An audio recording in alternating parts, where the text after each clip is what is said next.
Dholka rural police station વિસ્તારમાં એક હચમચાવી નાખતી ઘટના સામે આવી છે। વસ્તી ગણતરીના કામના બહાને પત્નીને સાથે લઈ ગયેલા પતિએ જ પત્નીની ઘાતકી હત્યા કરી નાખી હોવાનો કિસ્સો પ્રકાશમાં આવ્યો છે। ગઈકાલે બપોરે પોતાની પત્ની રીનાબેનને કામના બહાને સાથે લઈ ગયો હતો। રસ્તામાં કોઈ અગમ્ય કારણોસર પતિએ પત્ની પર જીવલેણ હુમલો કરી દીધો હતો। હત્યા કર્યા બાદ પુરાવા નાશ કરવાના ઈરાદે પતિએ મૃતદેહને સળગાવી દેવાનો અધમ પ્રયાસ પણ કર્યો હતો। ચલોડાથી કેલિયાવાસણા જતી કેનાલની ધાર પરથી મહિલાનો અર્ધબળેલી હાલતમાં મૃતદેહ મળી આવતા સમગ્ર પંથકમાં આરેરાટી વ્યાપી ગઈ છે। મૃતકના ભાઈ કિરણભાઈ હરિભાઈ પરમારે ધોળકા રૂરલ પોલીસ સ્ટેશનમાં ફરિયાદ નોંધાવી છે। પોલીસ તપાસમાં સામે આવ્યું છે કે પતિ પત્ની વચ્ચે અવારનવાર ઝઘડા થતા હતા।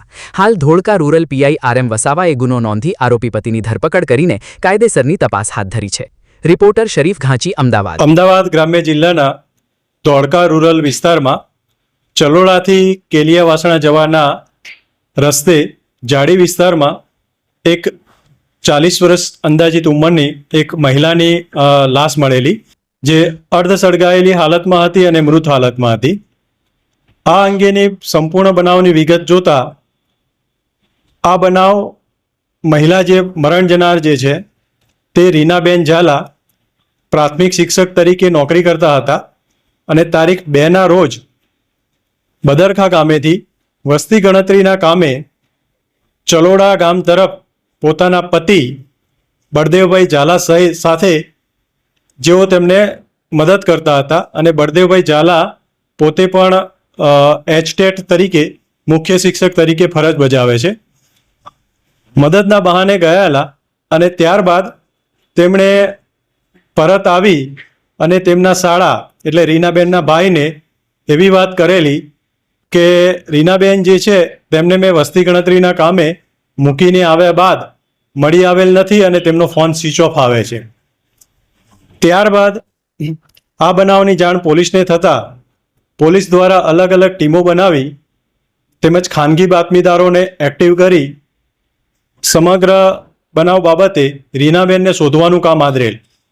આ દરમિયાન પોલીસને સોર્સથી જાણકારી મળેલી કે રીનાબેન અને તેમના પતિ બંનેને અવારનવાર ઝઘડાઓ થતા હોય, ઘર કંકાસ થતો હોય, જેથી કરી અને તેમના પતિ બળદેવભાઈ ઝાલાને રાઉન્ડ અપ કરી તેમનો યુક્તિ પ્રયુક્તિથી પૂછપરછ હાથ ધરવામાં આવે।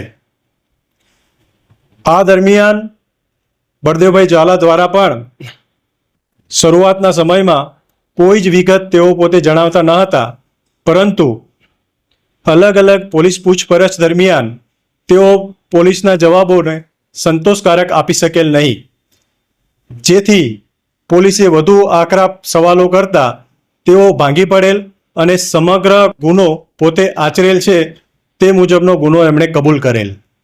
તેમણે જણાવેલ કે રીનાબેન અને પોતે એક્ટિવા ઉપર બેસી વસ્તી ગણતરીના કામે નીકળેલ, પરંતુ રસ્તામાં જ બંને વચ્ચે ઉગ્ર બોલાચાલી થઈ જતા તેમણે રીનાબેનને રસ્તામાં જાડી ઝાખરીવાળી જગ્યાએ ઉતારી તેમને પથ્થરથી ઘા કરી તેમનું મરણ નિપજાવે। ત્યારબાદ આરોપી બળદેવભાઈ ઝાલાએ કે જે રીનાબેનના પતિ થાય છે તેમણે એક્ટિવામાંથી પેટ્રોલ કાઢેલું। પેટ્રોલ કાઢવા માટે તેમણે કાપડનો ટુકડો લીધો અને પેટ્રોલની જે ટાંકી હતી તેમાં કાપડથી પેટ્રોલને બોળી તેમના શરીર ઉપર લગાડી આવું 2-3 વાર કરે, ત્યારબાદ તે બોડીને સળગાવવાનો પ્રયત્ન કરેલો અને ત્યાંથી બનાવની જગ્યાએથી પરત પોતાના ગામ બદરખા આવી ગયેલ અને પછી તેમણે રીનાબેનના ભાઈ તેમજ અન્ય વ્યક્તિઓને જાણ કરેલી, પરંતુ પોલીસ તપાસ દરમિયાન આ સમગ્ર વિગત ખુલવા પામેલ છે અને આ અંતર્ગત ધોળકા રૂરલ પોલીસ સ્ટેશન ખાતે હત્યાનો તેમજ પુરાવા નાશનો ગુનો દાખલ કરવામાં આવેલ છે। વધુ તપાસ હાલ ચાલુમાં છે। આરોપી બળદેવભાઈ ઝાલાને અટક કરી અને આગળના પંચનામા તેમજ આગળની તપાસ હાલ ચાલુમાં છે। હાલ સુધીની તપાસ દરમિયાન ઘર કંકાસ અને ઘરમાં અવારનવાર ઝઘડા થતા હતા, તેમજ બળદેવભાઈનું કહેવું છે કે તેમના જે 2 સંતાનો છે તે પણ પોતાની માતા તરફે રહે છે અને માતાનો પક્ષ લે છે અને પોતે એકલા પડી ગયેલા હોય અને કોઈ પણ ઘરકામની બાબત હોય તો વારંવાર ઘર કંકાસ થતા હોય, જેથી અચાનક ઉગ્ર સ્વરૂપ ધારણ કરી અને પોતે આ બનાવને સ્વરૂપ આપેલ છે। આશરે 20 વર્ષનું બંનેનું લગ્ન જીવન છે પતિ પત્ની બંને સરકારી નોકરીમાં છે. હાલ પૂછપરછ ચાલુ છે. હાલ આરોપી દ્વારા કોઈ ચોક્કસ બાબત જણાવવામાં આવેલ નથી, પરંતુ જે રીનાબેન છે તેમના ભાઈ તેમજ તેમના પિયર પક્ષના લોકોના કહેવા મુજબ ઘરમાં કોઈપણ પ્રકારના નિર્ણયો લેવાના થાય ત્યારે બંને વચ્ચે રકઝક થતી હતી અને વારંવાર તેઓ બળદેવભાઈ આ રીનાબેનને મારી નાખવાની ધમકી આપતા હતા. સૌપ્રથમ તેઓ જ્યારે આ બનાવ બન્યા બાદ પોતાના ગામમાં એક લાઇબ્રેરીમાં જાય છે અને ત્યારબાદ પોતે ઘરે જાય છે.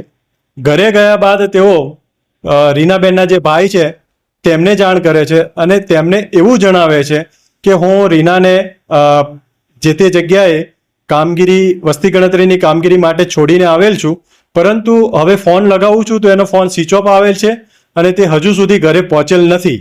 જેથી કરી અને પછી આ બધા ભેગા થાય છે અને ભેગા થઈ અને જાતે થઈ અને અલગ અલગ જગ્યાએ શોધવાનો ડોળ કરે છે. પરંતુ પોલીસ તપાસ દરમિયાન તેમજ ખાનગી સૂત્રોથી જે માહિતી મળેલી તેના આધારે આરોપી જે છે તે સંપૂર્ણ બનાવ અંગેની કબૂલાત કરે છે.